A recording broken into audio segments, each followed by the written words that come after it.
Welcome back everyone. आज की जो वीडियो है वो थोड़ी सी अलग होने वाली है। आज की इस वीडियो में मैं आपको स्वाति की कहानी सुनाने वाला हूँ कि कैसे स्वाति की एक गलती की वजह से वो जिसे सबसे ज्यादा पसंद करती थी वो पूरी तरीके से बर्बाद हो जाता है।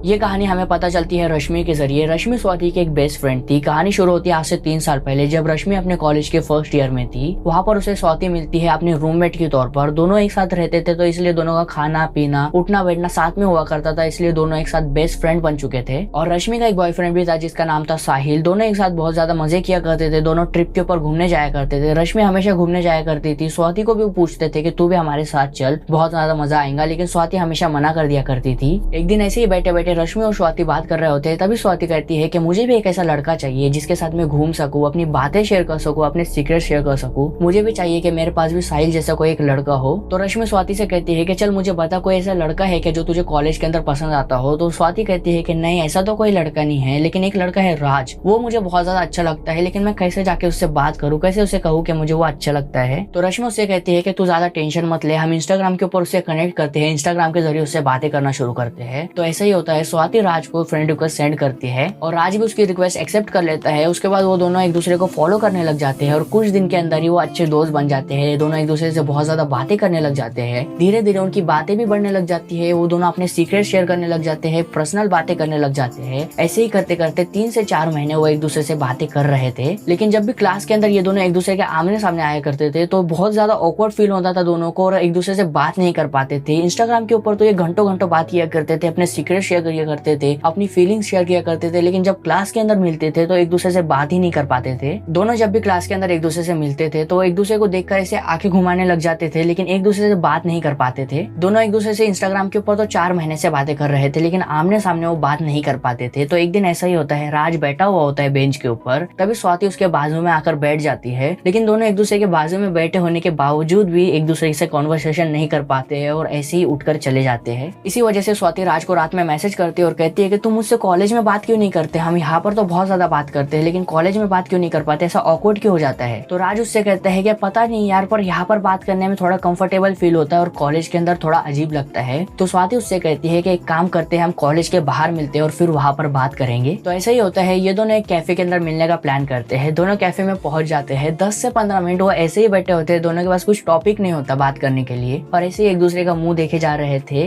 लेकिन 10 से 15 मिनट बाद वो दोनों एक दूसरे से एकदम फ्रेंडली वे में बात करने शुरू कर देते हैं। बताने लग जाते हैं कि तुमने मुझे ये बताया था, तुम्हें ये पसंद है, ऐसा वैसा। और दोनों बात करते करते 1 से 2 घंटे हो जाते हैं, लेकिन दोनों को पता ही नहीं चलता कि वो 1 से 2 घंटे से बात कर रहे थे। और इसी वजह से स्वाति भी बहुत ज्यादा खुश हो जाती है और राज भी बहुत ज्यादा खुश होता है इन दोनों की इस कन्वर्सेशन के बाद। और इस दिन के बाद ये दोनों नॉर्मली बात करने लग जाते हैं। क्लास में भी बात करते थे, घूमने चले जाते थे और इंस्टाग्राम के ऊपर भी हर रोज बात कर रहे थे। और फाइनली अभी स्वाति को भी लगने लग गया था कि मेरे पास भी कोई है जिससे मैं बात कर सकती हूँ, जिसके साथ मैं घूम सकती हूँ। और इन चारों का ग्रुप बन जाता है, स्वाति, रश्मि, राज और साहिल, इन चारों का ग्रुप बन जाता है। ये चारों एक साथ घूमने जाया करते थे और एक साथ में रहा करते थे, एक दूसरे से बातें किया करते थे, जहाँ जाते थे सब साथ में जाया करते थे। और करीबन 2-3 महीनों से ये चारों साथ में रह रहे थे, एक दूसरे से बातें कर रहे थे, इसलिए इनकी बॉन्डिंग जो थी वो बहुत ज्यादा स्ट्रांग हो चुकी थी। लेकिन यहाँ पर स्वाति राज को लेकर बहुत ज्यादा सीरियस हो गई थी। राज के लिए स्वाति के अंदर बहुत सारी फीलिंग्स आ चुकी थी और स्वाति ये सोच रही थी कि राज भी मेरे लिए यही सोचता होगा। और इसीलिए एक दिन स्वाति राज को इनडायरेक्टली ये बता देती है कि वो उसमें इंटरेस्टेड है और वो उसके साथ रिलेशनशिप में आना चाहती है। लेकिन राज वहाँ पर उसे कुछ भी नहीं कहता और चुपचाप वहाँ से चले जाता है। और इसके बाद इन दोनों की 3 से 4 दिन तक बात ही नहीं होती है। राज ऑनलाइन ही नहीं आता है। तो स्वाति क्लास के अंदर जाकर राज को कहती है कि मुझे तुमसे बात करनी है। दोनों साइड में जाकर बैठते और एक दूसरे से बात करते हैं। तो स्वाति उससे पूछती है कि मैंने उस दिन कुछ गलत कह दिया था क्या, तुम ऐसे रिएक्ट कर रहे हो। तो राज उससे कहता है कि देखो स्वाति, हमारे बीच में जो भी है वो बहुत अच्छा है, लेकिन मैं किसी और लड़की से प्यार करता हूँ। मैं तुम्हारे साथ ये सब नहीं सोच सकता, मैंने तो तुम्हारे साथ ये सब सोचा भी नहीं था, मुझे पता भी नहीं था कि तुम मेरे बारे में ये सब सोचती हो। और राज कहता है कि तुम मेरी बहुत अच्छी दोस्त हो, हाँ मैं तुम्हारी जो दोस्ती है उसकी कदर करता हूँ, मैं तुम्हारे साथ टाइम बिताना चाहता हूँ, लेकिन एज अ फ्रेंड। अब जब स्वाति राज के मुंह से ये सब चीजें सुनती है तो उसका एकदम से दिल टूट जाता है। वो एकदम से शॉक हो जाती है, उसे लगा ही नहीं था कि राज कुछ ऐसा भी कहेगा। और उसके बाद वो अपने रूम में जाकर बहुत जोर जोर से रोने लग जाती है। वहाँ पर रश्मि आती है, वो उससे कहती है कि ऐसा होता है, ऐसे रिजेक्शंस तो मिलते रहते हैं, हम कोई दूसरा ढूंढ लेंगे। लेकिन स्वाति वहाँ पर बहुत ज्यादा रोने लग जाती है और उसे यकीन ही नहीं होता है कि राज ने उसे रिजेक्ट कर दिया। वैसे हम इसे रिजेक्शन भी नहीं बोल सकते, बस ये बता सकते हैं कि राज ने स्वाति को सच बता दिया और ये जो सच था वो स्वाति को बिल्कुल भी पसंद नहीं आया था। और फिर रश्मि भी उसे समझाती है कि इतनी ज्यादा पागल मत हो, तुझे कोई दूसरा लड़का मिल जाएगा। तो स्वाति भी सोचती है कि ठीक है, मैं 3 से 4 दिन में या 10 दिन में मूव ऑन कर लूंगी। लेकिन स्वाति ने जो 10 दिन सोचे थे, 10 से 20 दिन होते हैं, 20 से 30 दिन होते हैं, 1 महीने से ज्यादा हो जाता है, लेकिन स्वाति मूव ऑन नहीं कर पाती। और एक वक्त ऐसा आ जाता है कि स्वाति राज के एकदम से पीछे पड़ जाती है। वो राज के लिए हर एक चीज करने के लिए तैयार हो जाती है। वो हर एक चीज ऐसी करने की कोशिश करती है कि राज उससे भी पसंद करने लग जाए, राज उसे एक्सेप्ट कर ले, उसे हाँ कह दे। और रश्मि का ये बताना है कि इसके बाद जो स्वाति थी वो एकदम से चुप चुप रहने लग गई थी। हमेशा उसका मूड ऑफ रहा करता था, हमेशा ऐसा लगता था कि अभी कुछ देर में ये रो देंगी।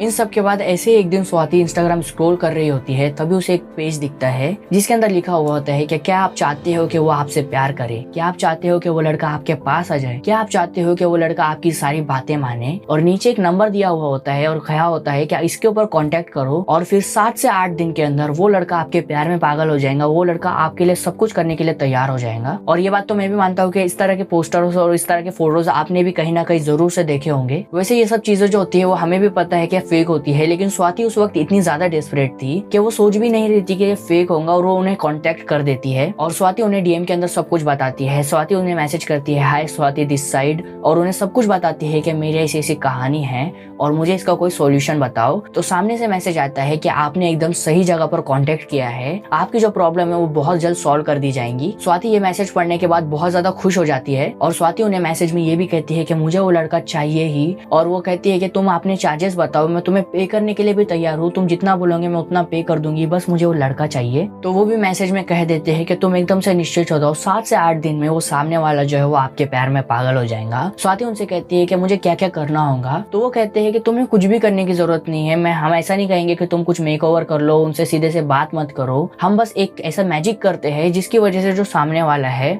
वो पूरी तरीके से मैनिपुलेट हो जाता है और वो आपके प्यार में चले जाएगा। इसके लिए हमें कुछ चीजें जरूरी होती है जो कि अभी हम आपसे कहेंगे, तो वो आपको अरेंज करना होगी और उसके बाद आपको कुछ दिन तक वेट करना है। हमारा जो मैजिक है वो 7 से 8 दिन में वर्क करना शुरू कर देता है, तो आपको वेट करना होगा 7 से 8 दिन का। और हमारा जो मैजिक है वो बेसिकली ये करता है कि वो जो राज है वो उसके दिमाग में हम ये फिट कर देंगे कि स्वाति जो है वो सबसे अच्छी है और स्वाति के अलावा उसे कोई भी एक ऐसी अच्छी लड़की नहीं मिल सकती। और फिर स्वाति सोचती है कि कैसा हो सकता है क्या। तो आपको भी पता है कि ब्लैक मैजिक के बारे में तो सबको पता है, तो स्वाति सोचती है कि हाँ ऐसा होता होगा, क्योंकि ब्लैक मैजिक के बारे में तो सबने सुना है और छोटे से छोटे बच्चे को पता होता है कि ब्लैक मैजिक क्या होता है और कैसे किया जाता है। और कितने सारे केसेस है ब्लैक मैजिक के जिसके जरिए लोग एक दूसरे को वश में करते हैं, एक दूसरे के ऊपर स्पिरिट्स भेजते हैं। और स्वाति सोचती है कि सच में ऐसा होता होगा और इसी वजह से स्वाति को वहाँ पर एक होप दिखती है कि अगर ये सच में होता है तो राज मेरा हो सकता है। तो इसके बाद स्वाति उन्हें मैसेज करती है कि जल्दी जल्दी मुझे बताओ कि मुझे क्या करना होगा। तो सामने से वो औरत मैसेज में उसे बताती है कि आपको हमें राज का एक कपड़ा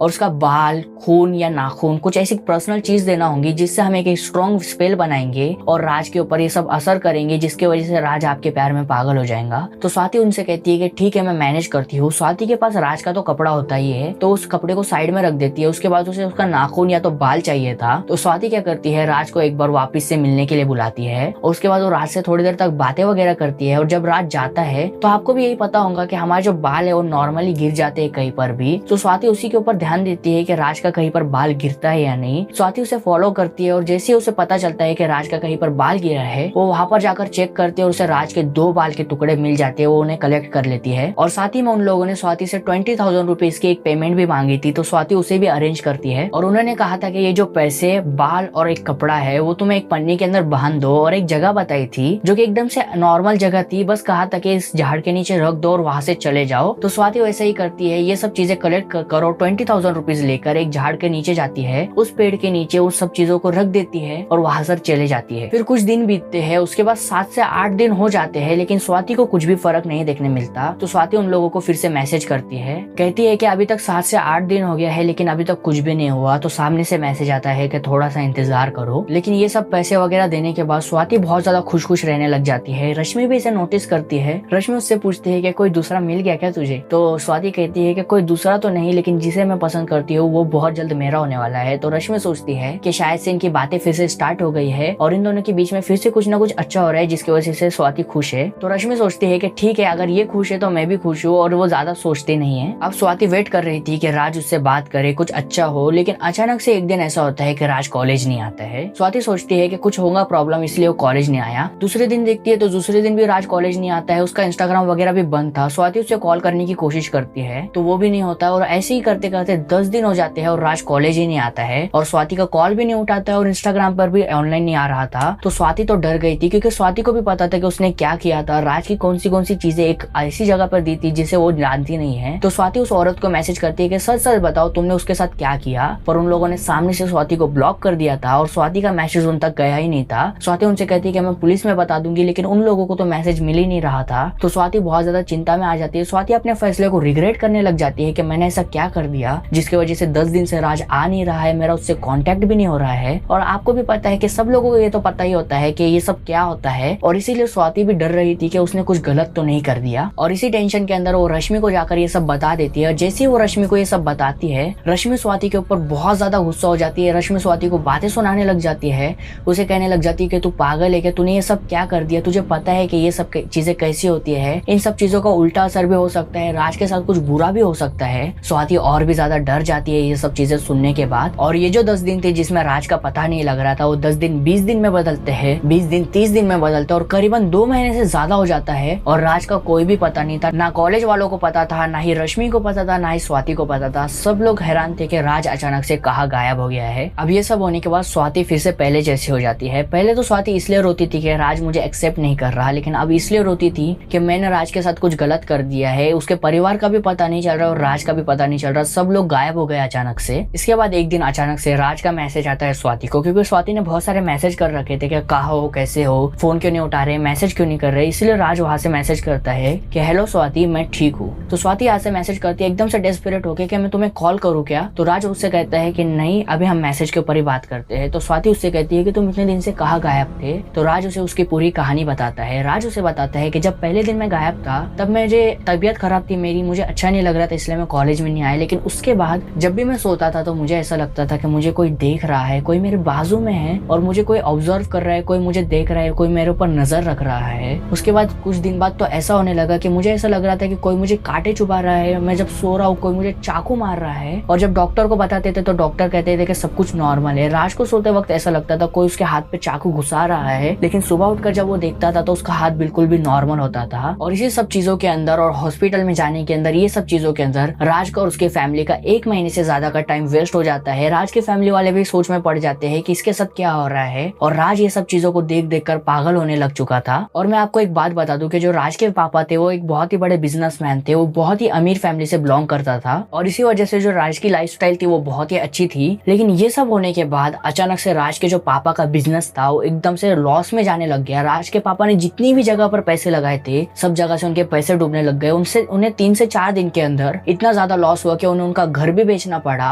और उसके बाद उनके पास कुछ भी नहीं बचा था। इसीलिए राज किसी का फोन भी नहीं उठा रहा था, उन्हें मजबूरन अपने गाँव जाना पड़ा, और इसीलिए राज फोन नहीं उठा रहा था, और स्कूल वालों का, कॉलेज वालों का भी फोन नहीं उठा रहा था। कैसे वो बताएंगा कि मेरे पास फीस देने के पैसे नहीं है, मेरे पास कॉलेज आने के लिए पैसे नहीं है। इसलिए राज किसी का फोन नहीं उठा रहा था, और वो लोग अपने गाँव में शिफ्ट हो जाते हैं। गाँव जाने के बाद कुछ दिन तो अच्छे बीतते हैं, लेकिन फिर से राज को वही प्रॉब्लम्स होने लग जाती है। एक टाइम पर राज ऐसा हो गया था जिसे देखने के बाद कोई भी ये कह देगा कि ये इंसान जिंदा ही नहीं है। राज बेसिकली एक अच्छा हट्टा कट्टा इंसान था, वो जिम जाया करता था, उसकी बॉडी वगैरह थी। लेकिन इस ब्लैक मैजिक के होने के बाद राज ऐसा हो गया था कि वो कुर्सी पर अगर बैठा हुआ है और अगर आप जाते हो तो आप देखकर कहोगे कि ये इंसान तो जिंदा ही नहीं है, ये पूरी तरीके से मर चुका है। उसकी हड्डियां दिखने लग गई थी, वो एकदम से पतला हो चुका था, और राज की जो हालत थी वो एकदम से खराब हो गई थी। इन्हीं सब चीजों से परेशान होने के बाद राज के पापा एक पंडित के पास जाते हैं। पंडित को कहते हैं कि क्या हो गया हमारे साथ, 10 दिन पहले हमारे पास सब कुछ था, लेकिन अब हमारे पास वो चीजें भी नहीं है जिसे हमने खरीदा था। हमें हमारा घर बेचना पड़ा, हमारी जितनी भी प्रॉपर्टी थी सब बेचना पड़ा। लिटरली हम एक कर्जे के अंदर आ चुके हैं और हमारे ऊपर बहुत ज्यादा कर्जा है, लेकिन हमें पता नहीं ये सब हमारे साथ क्यों हुआ। तो वो बाबा कहते हैं कि तुम्हारे ऊपर एक बहुत ही तगड़ा वाला ब्लैक मैजिक किया गया है, और कोई ऐसा ब्लैक मैजिक नहीं किया गया है कि तुम्हें ऐसा मतलब तुम्हें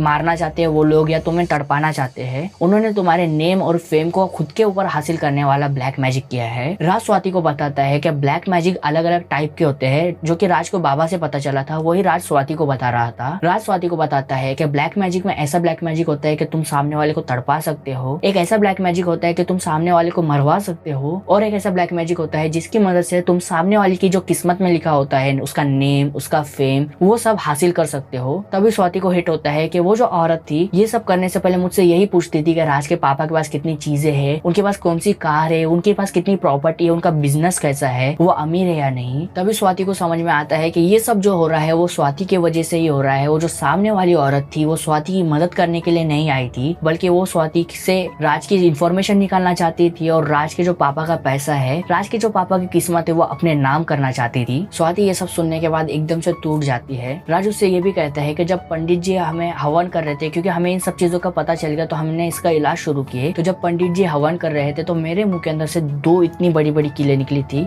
उसके मुंह के अंदर से 2 इतनी बड़ी बड़ी कीलें निकली थी जो कि उसे भी नहीं पता कहाँ से आई। और फिर राज कहता है क्या ये सब होने के बाद अब सब कुछ ठीक तो है, लेकिन हमारे पास कुछ है ही नहीं, हमारा सब कुछ बिक चुका है। इसलिए राज और उसकी फैमिली डिसाइड करते हैं कि वो अब से गांव में ही रहेंगे। लेकिन ये सब सुनने के बाद जो स्वाति को होता है वो बहुत अजीब था। स्वाति एकदम से डिप्रेशन में चले जाती है। वो सोचती है कि उसके वजह से वो जिस इंसान को सबसे ज्यादा पसंद करती थी वो पूरी तरीके से बर्बाद हो गया, उसकी पूरे फ्यूचर बर्बाद हो गया, वो अब कुछ भी नहीं कर सकता गाँव में रहने के अलावा। तो इसलिए स्वाति भी डिसाइड करती है कि वो भी कॉलेज ड्रॉप कर देंगी, क्योंकि उसके वजह से किसी का करियर बर्बाद हुआ है तो खुद का करियर कैसे बना सकती है। इसलिए स्वाति अपना कॉलेज छोड़ देती है। और उसके बाद रश्मि बताती है कि उस हादसे के बाद 2 साल से 3 साल हो चुके हैं, लेकिन आज तक ना ही राज दिखा उसे कभी, ना ही स्वाति दिखी, और ये जो कहानी है वो इसी तरीके से यहाँ पर खत्म हो गई थी। अब आप मुझे बताओ कि आपको ये कहानी कैसी लगी, आपको क्या लगता है ये कहानी सच है या फेक है, आपको क्या लगता है ब्लैक मैजिक होता है या नहीं होता है, वो सब आप मुझे कमेंट में जरूर से बताना। अगर आपको ये वीडियो अच्छी लगी, इसी तरह के और भी वीडियोस देखना चाहते हो तो वो भी मुझे आप कमेंट में बताओ। मैं मिलता हूँ आपसे नेक्स्ट वाली वीडियो में इसी तरह के किसी डार्क और हॉरर वीडियो के साथ। तब तक के लिए बाय।